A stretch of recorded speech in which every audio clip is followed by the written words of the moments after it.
વડોદરામાં દુષ્કર્મનો ભોગ બનેલી કિશોરીના મોતથી ચકચાર મચ્યું છે। નેત્રંગમાં ધોરણ 7ની 11 વર્ષની કિશોરી સાથે દુષ્કર્મ થયું હતું। તેને સયાજી હોસ્પિટલમાં સારવાર માટે લવાઈ હતી, જ્યાં તેનું મોત થયું છે। મૃતકના ગામમાં જ રહેતા નરેશ વસાવાએ આ કિશોરી પર દુષ્કર્મ આચર્યું હતું। આરોપી તેની બહેનને કન્યા છાત્રાલય પર મૂકવા આવ્યો હતો।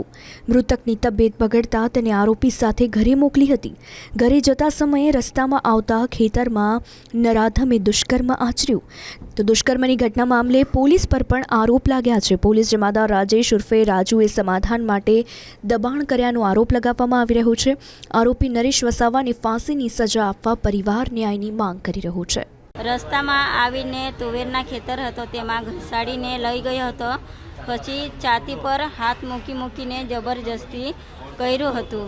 પછી જબરજસ્તી કર્યું ને ચક્કર આવી ગઈ હતી। પછી છોકરીને એવું ધમકી આપતો હતો કે વહેલા કપડાં પહેરીને તને અહીંયા જ મારીને ફેંકી દઈશ એવું કીધું।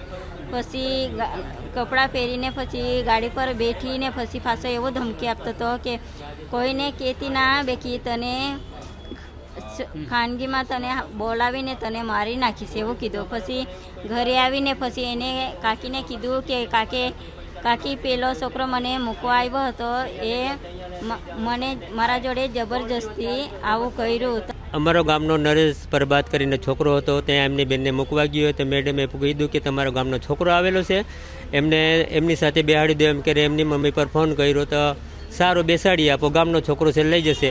પછી અધવચ્ચે આવી અને આ છોકરાએ તુવર અને કપાસનું ખેતર હતો તેમાં આવું કુકર્મ કર્યું એને।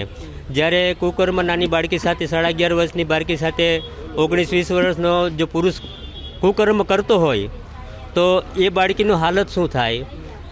તો પછી એ છોકરાએ એવો જવાબ આપ્યો કે કોઈને કહેતી નહીં તો તને ચપ્પુ મારીને મારી નાખીશ ને ફેંકી દઈશ।